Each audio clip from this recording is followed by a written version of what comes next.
सोचिए आप पहली बार नई गाड़ी लेने जा रहे हैं। जेब सीमित है, सड़कें कभी चिकनी हैं तो कभी ऐसी कि रीढ़ की हड्डी तक हिल जाए, और ऊपर से घर वाले कह रहे हैं सेफ्टी देखना, दोस्त बोल रहे हैं स्टाइल चाहिए, और आप खुद चाहते हैं कि गाड़ी ऐसी हो जो रोज की जिंदगी में परेशान न करे। तभी सामने आती है टाटा पंच। अब सवाल ये नहीं है कि पंच छोटी एसयूवी है या बड़ी, सवाल ये है कि क्या ये असल जिंदगी में काम की है या सिर्फ इंटरनेट की तारीफों तक सीमित है।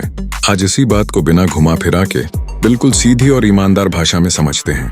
आखिर किया और हुंडई जैसी कंपनियों के रहते हुए भी इसकी डिमांड इतनी मजबूत क्यों है, यही असली कहानी है। टाटा पंच को पहली बार देखते ही ये एहसास हो जाता है कि कंपनी ने इसे क्यूट नहीं बल्कि मस्कुलर बनाने की कोशिश की है। ऊंची बॉडी, चौड़ा स्टांस और सामने की तरफ सॉलिड लुक इसे सड़क पर हल्की गाड़ियों से अलग दिखाता है। ये गाड़ी दिखने में ये दावा नहीं करती कि ये प्रीमियम है, बल्कि ये कहती है कि मैं मजबूत हूं और मुझे डर नहीं लगता। किया और हुंडई की कुछ गाड़ियां ज्यादा स्लीक और शार्प लग सकती हैं, लेकिन पंच का डिजाइन ज्यादा देसी और रफ एंड टफ टाइप का है। छोटे शहरों और कस्बों में ये लुक ज्यादा जमता है। हाँ, अगर आप बहुत ज्यादा चमक धमक पसंद करते हैं तो शायद आपको ये थोड़ा सिंपल लगे, लेकिन सिंपल का मतलब कमजोर नहीं होता। अंदर बैठते ही आपको वही टाटा वाला फील आता है। केबिन बहुत ज्यादा लग्जरी का दावा नहीं करता, लेकिन जो भी है वो मजबूत और काम का है। डैशबोर्ड का लेआउट सीधा साधा है, बटन समझने में टाइम नहीं लेते और ड्राइव करते वक्त ध्यान भटकता नहीं। सीटें आरामदायक हैं, खासकर आगे की सीटों पर लंबे लोग भी आराम से बैठ सकते हैं। पीछे की सीट पर 3 लोग बैठ तो सकते हैं, लेकिन सच यही है कि लंबा सफर हो तो 2 लोग ज्यादा आराम से रहेंगे।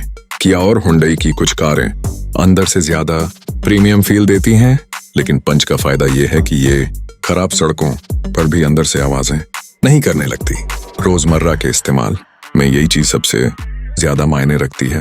अब आते हैं इंजन पर, और यहाँ मैं कोई हवा में बातें नहीं करूंगा। टाटा पंच का इंजन पावर के मामले में रेसिंग कार नहीं है। ये आपको ये फील नहीं देगा कि एक्सीलरेटर दबाते ही आप सीट में धंस गए, लेकिन इसका मतलब ये नहीं कि ये सुस्त है। शहर की ट्रैफिक में ये इंजन आराम से काम करता है, बिना ज्यादा शोर किए। अगर आप रोज ऑफिस जाना, बच्चों को स्कूल छोड़ना या वीकेंड पर बाजार जाना चाहते हैं तो ये इंजन आपको निराश नहीं करेगा। हाँ, अगर आप बहुत तेज ड्राइविंग या हाईवे पर लगातार ओवरटेक करने के शौकीन हैं तो आपको थोड़ा सब्र रखना पड़ेगा। किया और हुंडई के कुछ इंजन ज्यादा रिफाइंड लग सकते हैं, लेकिन पंच का इंजन भरोसेमंद और मेंटेनेंस फ्रेंडली है, जो लंबे समय में बड़ा फायदा देता है। ड्राइविंग एक्सपीरियंस की बात करें तो शहर में टाटा पंच का साइज बहुत काम आता है। तंग गलियों में घुमाना आसान है, पार्किंग में ज्यादा माथापच्ची नहीं करनी पड़ती। सस्पेंशन ऐसा है कि छोटे मोटे गड्ढे आपको ज्यादा परेशान नहीं करते। हाईवे पर ये गाड़ी स्थिर रहती है, लेकिन ये आपको स्पोर्टी फील देने नहीं आई है। ये एक शांत और कंट्रोल्ड ड्राइव देती है। स्टीयरिंग हल्का है, जिससे नए ड्राइवर भी जल्दी कंफर्टेबल हो जाते हैं। किया और हुंडई की कुछ गाड़ियां हाईवे पर थोड़ी ज्यादा स्मूथ लग सकती हैं, लेकिन पंच खराब सड़कों पर अपनी मजबूती दिखाती है। फीचर्स की बात करें तो यहाँ पंच ज्यादा दिखावा नहीं करती। जरूरी फीचर्स मौजूद हैं, जैसे टच स्क्रीन, कनेक्टिविटी और बेसिक टेक्नोलॉजी। ये उन लोगों के लिए है जो गाड़ी चलाते वक्त गाड़ी पर ध्यान देना चाहते हैं, न कि स्क्रीन पर। कुछ लोग कहेंगे कि किया और हुंडई फीचर्स के मामले में आगे हैं, और ये बात गलत नहीं है, लेकिन सवाल ये है कि क्या आप हर फीचर रोज इस्तेमाल करते हैं या सिर्फ लिस्ट देखकर खुश होते हैं। पंच जरूरी चीजों पर फोकस करती है। अब सबसे बड़ी ताकत सेफ्टी। यहाँ टाटा पंच खुलकर बाजी मार लेती है।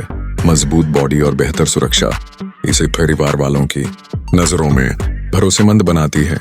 यही वजह है कि बहुत से लोग इसे सिर्फ इसलिए चुनते हैं क्योंकि उन्हें पता है कि किसी मुश्किल हालात में ये गाड़ी उनका साथ देगी। किया और हुंडई भी सेफ्टी पर काम कर रहे हैं, लेकिन पंच की इमेज यहाँ काफी मजबूत बन चुकी है। माइलेज और प्रैक्टिकल यूज की बात करें तो ये गाड़ी जेब पर ज्यादा भारी नहीं पड़ती। रोजाना इस्तेमाल में इसका माइलेज संतुलित है। ये न तो चमत्कार करती है, न ही निराश। मेंटेनेंस कॉस्ट भी आम आदमी के बजट में रहती है, और यही चीज इसे मास मार्केट में मजबूत बनाती है। अब ईमानदारी से इसके फायदे और नुकसान समझ लेते हैं। फायदे ये कि गाड़ी मजबूत है, सेफ्टी अच्छी है, साइज शहर के लिए परफेक्ट है और लंबी उम्र का भरोसा देती है। नुकसान ये कि इंजन बहुत ज्यादा पावरफुल नहीं है।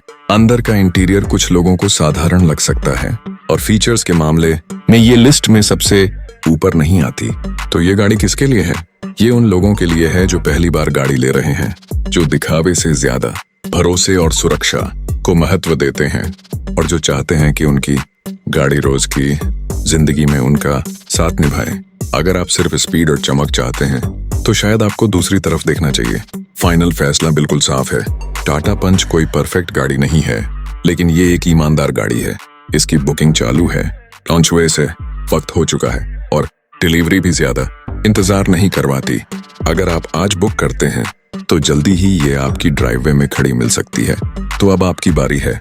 आप बताइए, आपके लिए गाड़ी में सबसे ज्यादा जरूरी क्या है? सेफ्टी, माइलेज या स्टाइल?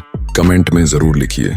और अगर आपको ऐसे ही बिना मिलावट, बिना झूठी तारीफ वाले रिव्यू पसंद आते हैं तो चैनल को सब्सक्राइब करना मत भूलिए। हम यहाँ गाड़ियाँ बेचने नहीं, सच्चाई बताने आते हैं। मिलते हैं अगली वीडियो में। तब तक सुरक्षित चलिए और समझदारी से फैसला लीजिए।